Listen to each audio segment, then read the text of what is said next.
Easy people, welcome back to my channel at Big Steve MCFC.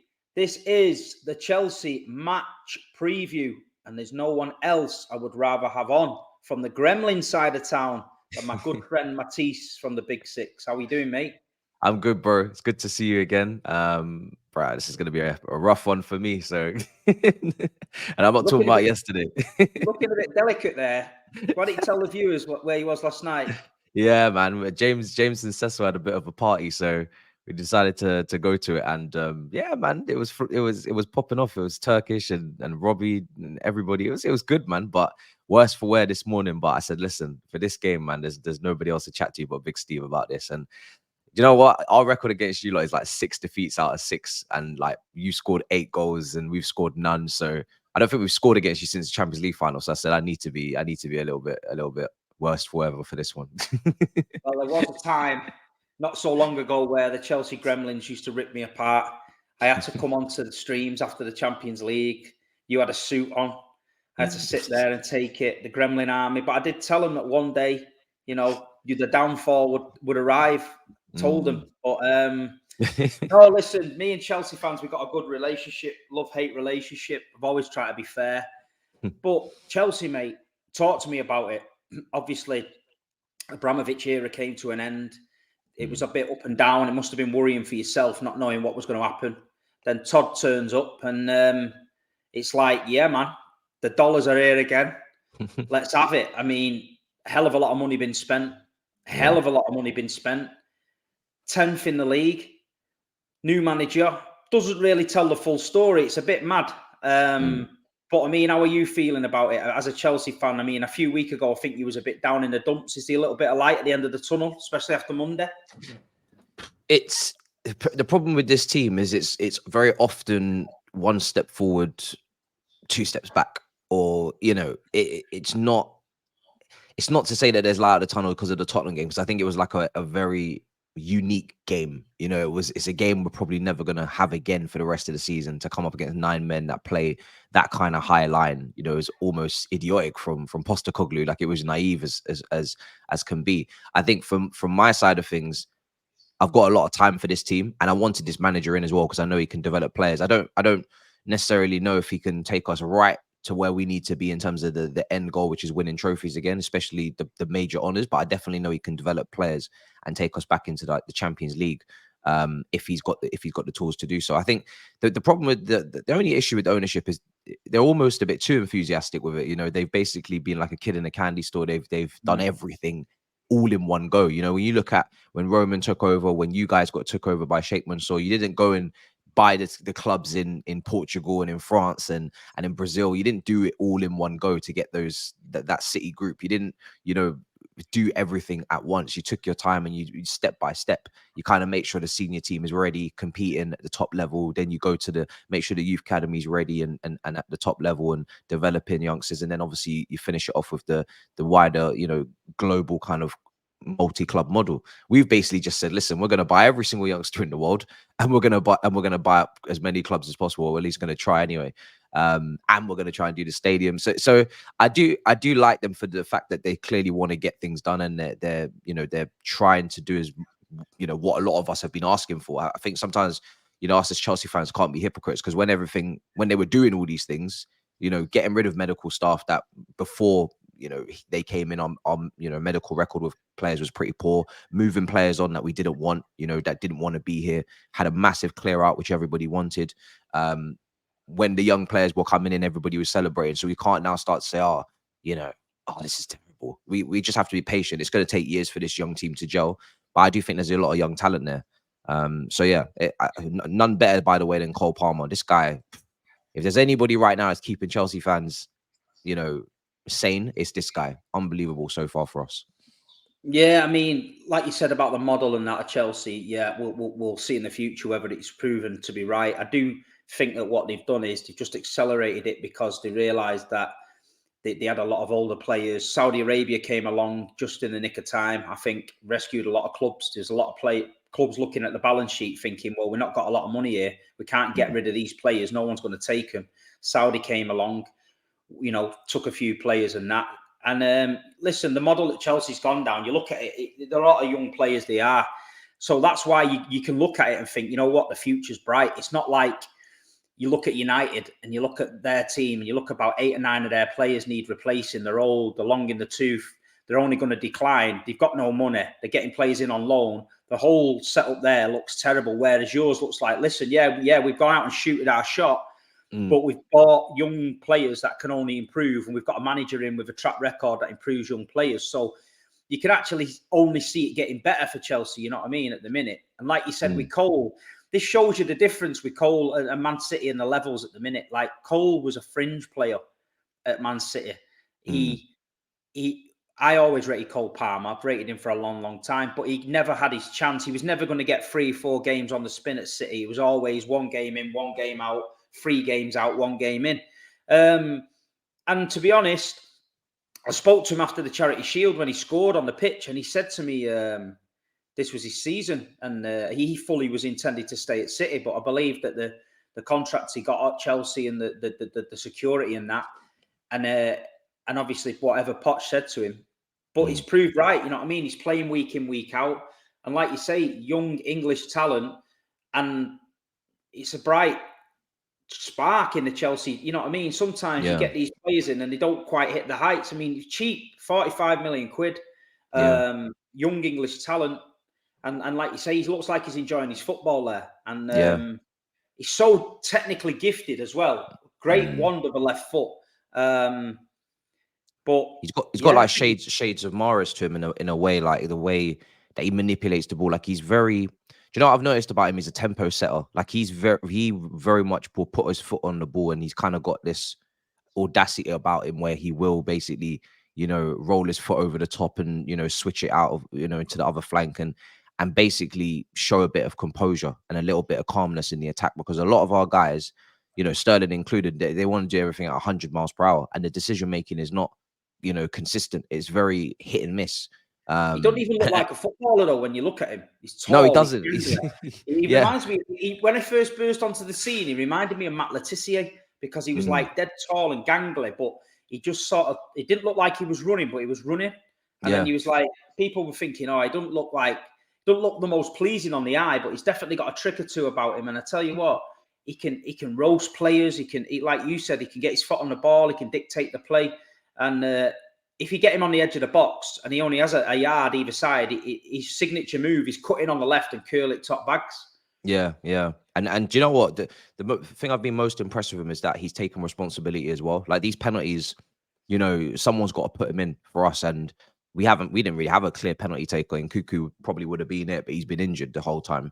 And he's just every time said, listen, I'm taking responsibility. I'm taking it. Sterling wanted one of them. He said, listen, I'm still taking it. Do you know what I mean? Like, this is what I'm doing. So he's put every single one away, and away at Tottenham as well to get the equaliser. It's a big goal. So yeah, I think, he's someone in that team that's starting to show some sort of, not leadership qualities, because he's never going to be captain or anything, but he's starting to stand up and say, listen, guys, you can count on me to do certain things, week in, week out. He's probably been, since he's come in, he's not had a bad game. Since he's come in, every single game, he's played very well. Don't forget though, he's got that mentality, that winning mentality. He's been in the City dressing room for the last 4 or 5 seasons, so he's not allowed to be any other way at City. The team demand it from everyone, even from like young Rico Lewis coming in now and players like that. They've got to have a certain level of maturity and a certain level of responsibility. So Cole will know, every time he's had the call off Pep, he's never let him down. But I just think that at the time, no City fans, there was a couple of City fans that was like, we should be selling him. But I think no one was overly, I think more people were like, just let him go and play. And it's good money, you know what I mean? But, he's going to be worth a hell of a lot of money in the future. He's English. He's going to get an England call up. Very soon. I can see it. And like he should be in there over Rashford right now, to be honest. Well, yeah, because he's doing absolutely zero, mate. Zero. He's just living off his reputation there. But literally. Cole is a proper Manchester lad, and like you say, he's still a bit young at heart as well. Like when we won the treble and that, people were saying like he wasn't at the treble party, he was having his own party down at the local with the lads and all that. So still got that about him, you know what I mean? He's still one of them. And really awkward moment. I don't know if you've ever seen it, but when we won the Super Cup in Athens, Edison gave him the trophy to go to the fans, and he didn't know what to do. And he Oh, was like really? turning round, and Edison was going, "You need to grab it, run up and lift it."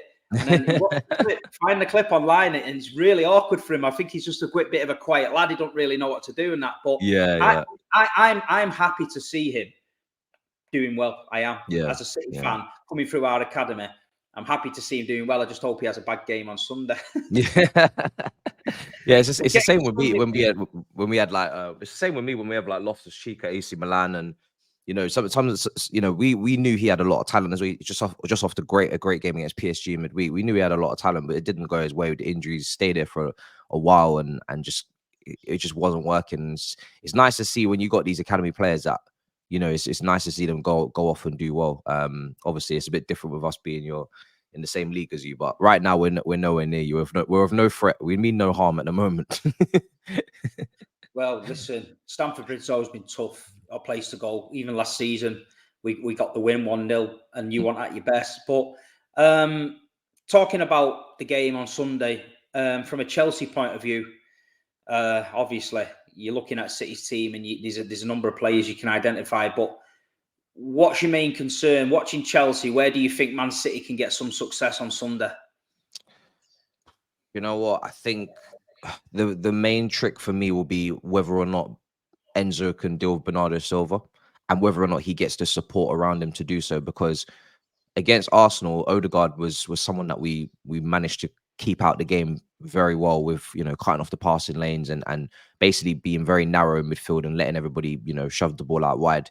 I think if we don't go with the same approach, and in that game we played Palmer and Gallagher as basically 2 10s, and we stuck them right in the midfield, just in front of Caicedo and Enzo, and he said, "You're not coming through the middle. Like, it's a box midfield. You're going round."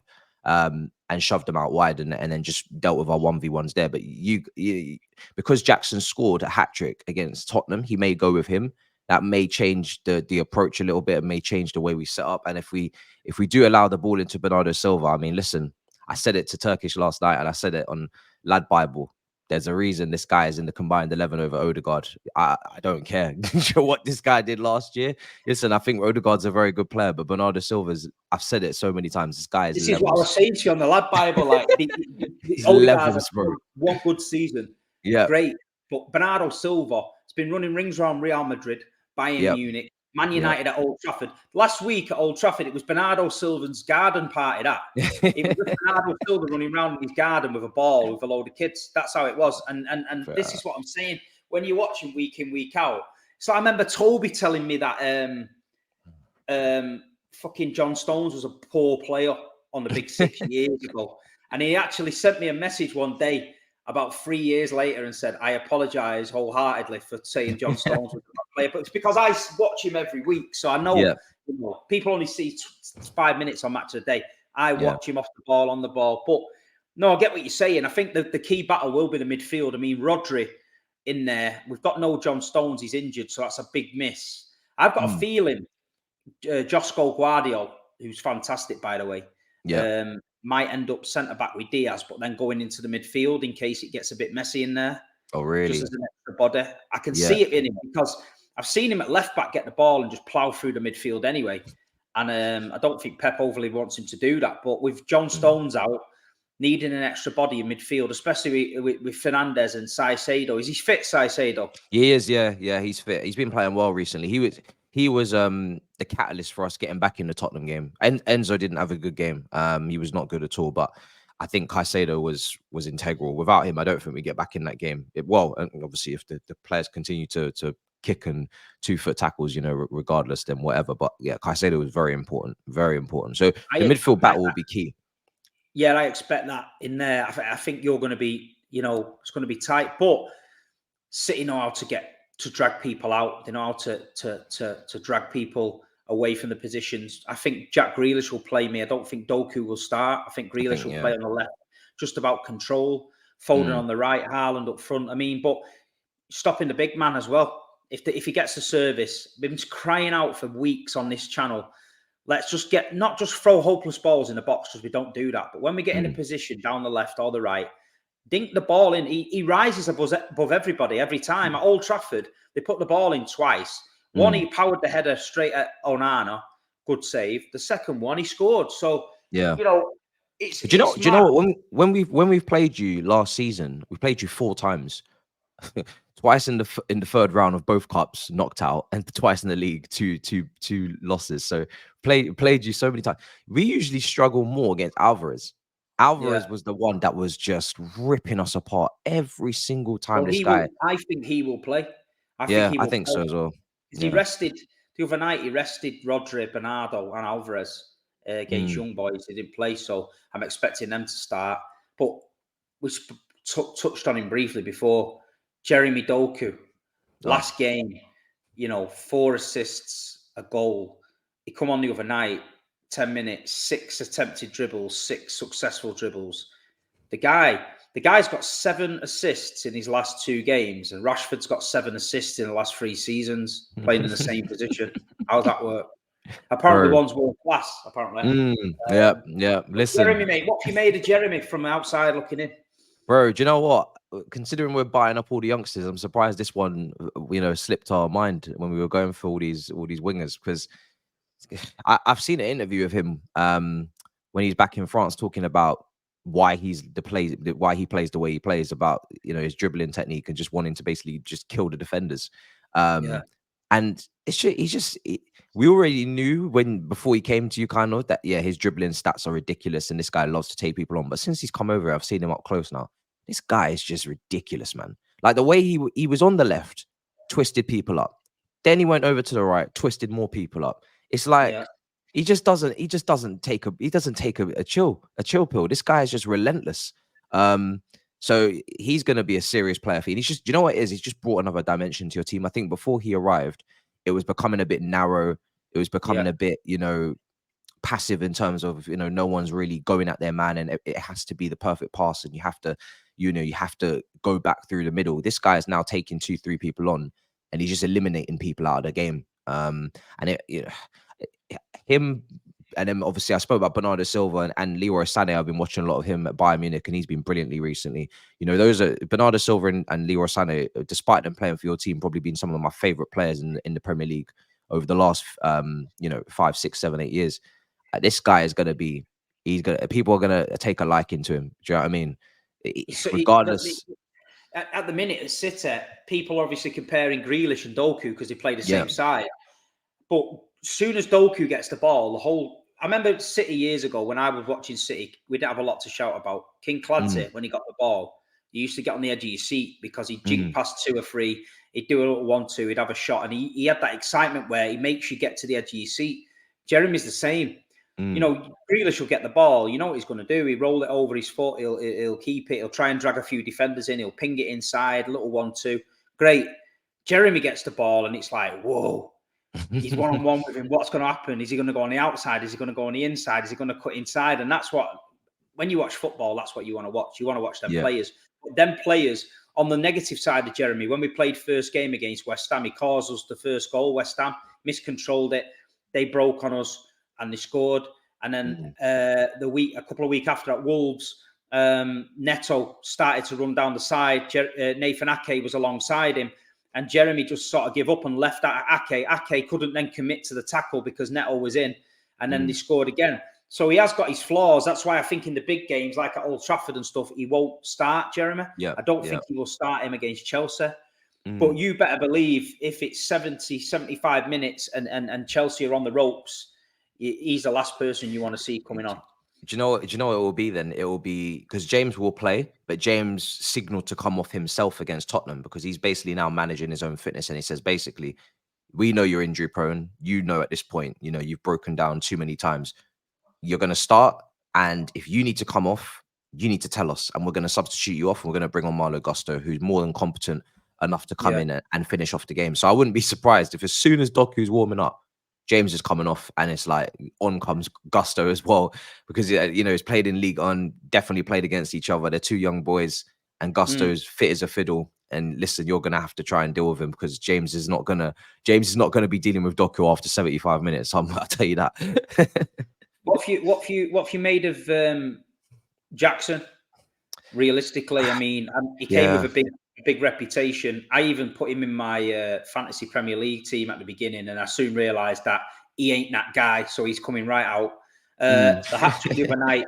he's probably going to live off that for the rest of his life. But every time I've seen him, he seems to be just lacking a bit of confidence, or when he does get the chances, he's snatching at them and not relaxing, and it doesn't seem to be going for him. Do you know what? In pre-season, he was tearing it up with Nkuku and Mudryk and whatnot, and we were like, "Wow, what have we just purchased? Like, this is ridiculous. This guy looks like as if he could potentially get us, 15 goals in the league."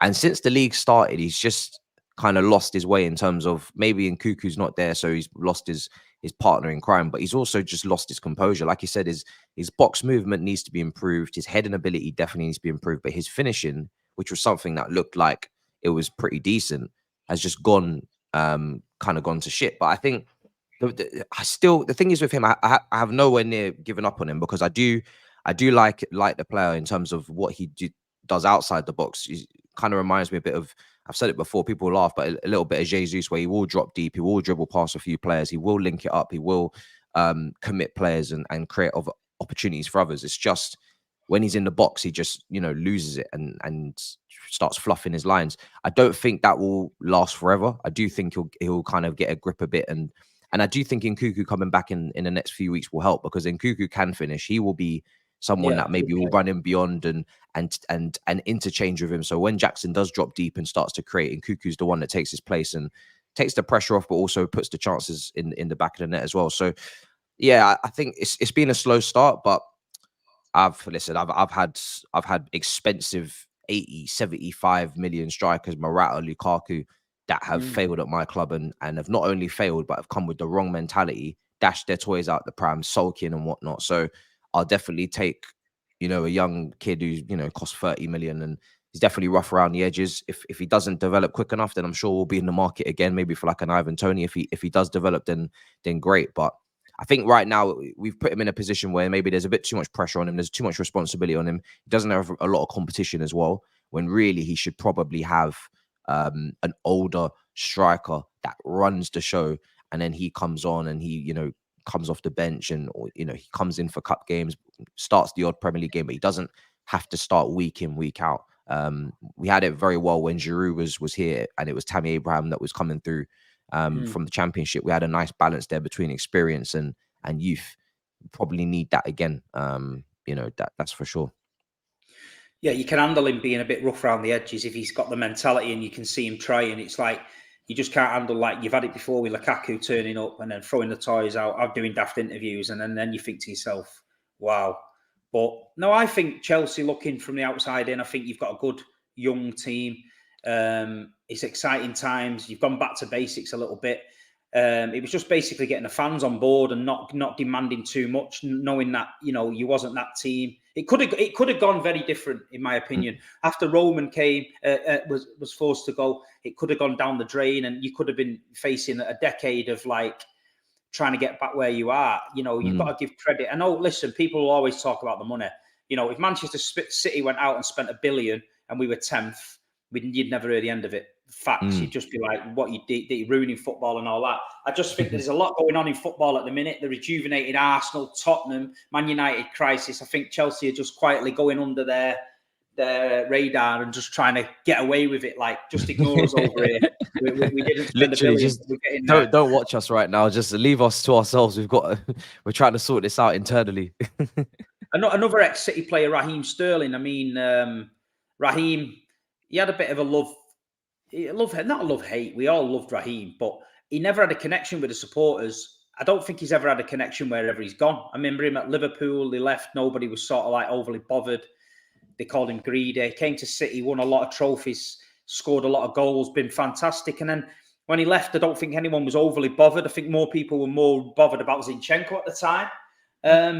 But I think you've seen a bit of that with Sterling. You must have seen it where he's just a bit of an enigma. As his own man, he does his own thing. And I think he just plays football and then that's him. You never see him like jump in the crowd or fist pump the badge or get everyone going. He just seems to turn up, do his thing and go home. I mean, I'm not saying that's a good thing or a bad thing, but what have you made of him? I think more so than anything else. I mean, it's for me, Sterling is such a hot and cold player.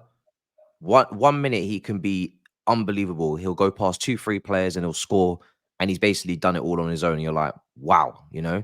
And next minute, it's a 2v1 or a 3v2 counter attack, and he just doesn't play the easy pass, gives the ball Yeah. away, and you're just thinking, what is going on with this guy? Like, why has he failed to make the easiest decision? He's doing the difficult thing, which is going past 2-3 players, but he's not able to just make a simple 5-yard pass, which is something that you'd expect I honestly say sometimes he'll make mistakes that honestly teenagers would make, winger Yeah. wise, and you're just like, what? You're just like, why are you like this? But then 10 minutes later, we'll go and do something brilliant. So he's very, very hot and cold. I think that's just how he is. That's how I've seen him previously at City when he's missed open goals or whatever. And that's how I'm seeing him at Chelsea. He's a player that you do need to just keep giving him the ball. And if he's on it, he is on it. And sometimes he can have a brilliant display, but he can also frustrate the living daylights out of you. And he can do things where you're just like, you're lost for words how a player of his age and in his part of his career, with his experience, can make some of the errors that he makes in terms of the final third decision making wise. But yeah, I've seen him miss from 2 yards out at Burnley. I've seen him put it over the bar in the Champions League against Lyon.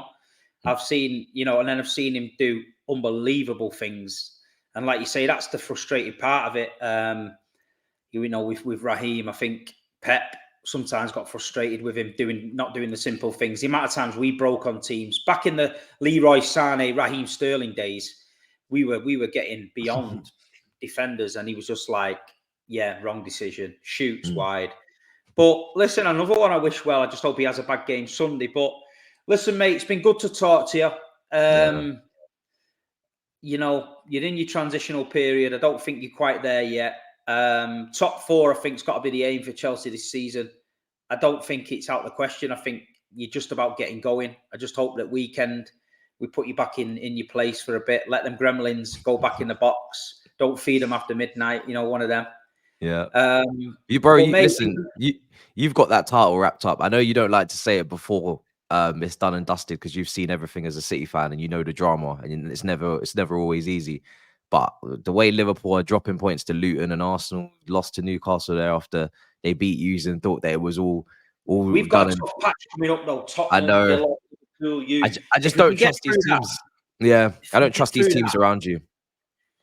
yeah, well, listen, the last few years has been the same where we need to, when these teams drop off, we need to take advantage, but we end up like losing to Brentford or drawing to Nottingham Forest. And, we've this season, Wolves, you know what I mean? And stuff like that, where we're losing Arsenal, see the game out, get a point.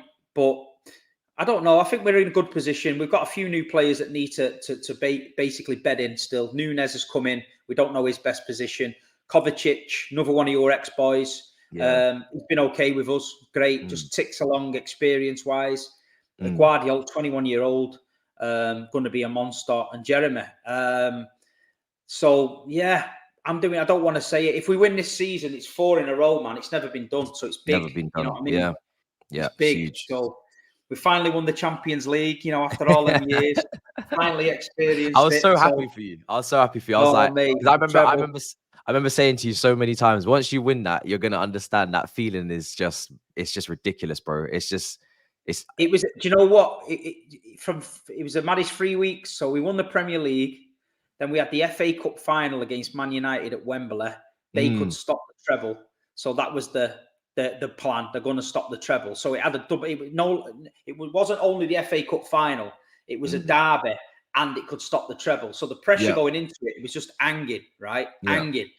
We won the FA Cup against them, and then we won that on the Saturday or the Sunday, and then the Monday we're flying to Istanbul for the Champions League final. So I didn't even get time to celebrate it, and it was only until the Friday night in Istanbul on that Navidad Street, which was fucking insane, where I was looking round sober. Everyone's pissed. I was looking round sober, and I thought, fucking hell, the army's at the gates here. We're going to win the European Cup tomorrow, and we're going to win the treble.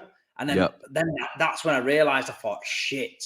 And then when we did it, it was like, obviously, to win the treble as well, which in Manchester, the treble's always been rammed down our throats. Yeah. As like, yeah, but you'll never win a treble. Yeah, but you'll never win a treble. Every song they sing's got the treble in it.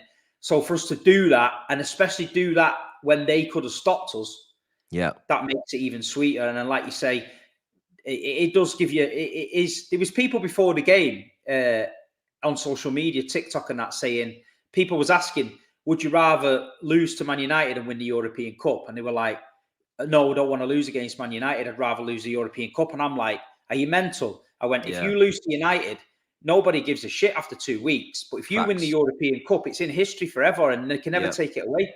And now you ask that same question now. It's European Cup every time because it just takes the club to that elite elevates level. the club. Yeah, puts you on another level now. Like you're officially with Europe's elites, like Real Madrid's and Barca's, and like the thing is, there's so many clubs that have not won that. Arsenal, for as big as they are, Exactly. they've not won that cup.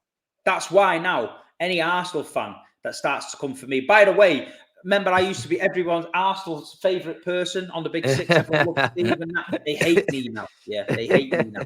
They tried to kill me at the Emirates on the pitch. The Ashburton scruffs in the snide t-shirts tried to do me in and all that, spitting on me and that. But Jesus Christ. yeah, it was mad, mate. It was mad. But at the end of the day, yeah, that's all I can say to him is, where's your European Cup? Where's your treble? Yeah. You know what I mean? It's unique. But yeah, it's took the club to a different level on and off the pitch as well. Like you say, we went over to Korea and China and that, Japan and that pre-season, and it was just like fucking mental. Yeah. You just get that buzz, don't you? Soon as we end up about 8th in the league, struggling for the Europa, mate, they'll all fucking go. But you know, it's good at the time to get it in. But no, mate, 100%. listen, it's been a pleasure talking to you, mate. We've done half an hour. You going to give me a score prediction? Yeah, bro. I'll hope for the best. It's as positive as I can be. I'll go over 1-1. 1-1. Yeah. I'm gonna go. I've said it all week. I think City will win 2-0. I don't think it'll be easy. It'll just be an efficient job done, and then we move. But listen, mate, it's been a pleasure to talk to you. I 100%. believe I might be on the Big Six tonight. Anyway, I believe. Oh, brilliant. So That's I'll probably quality. see you again tonight. Yeah. But listen, mate, where can people find you? People have never seen you on my channel before. Where can they find you? MAH people, 3 letters. You type them in, you'll find me on YouTube. Lots of content coming out. And yeah, man, listen, me and Steve go way back all the way to the first beginnings of Big Six. So yeah, looking forward to seeing you tonight, bro. And been a pleasure, man. As always, pleasure. Listen, mate. Thanks for coming on my channel, mate. And Of course. I'll speak to you soon, pal. Cheers, mate.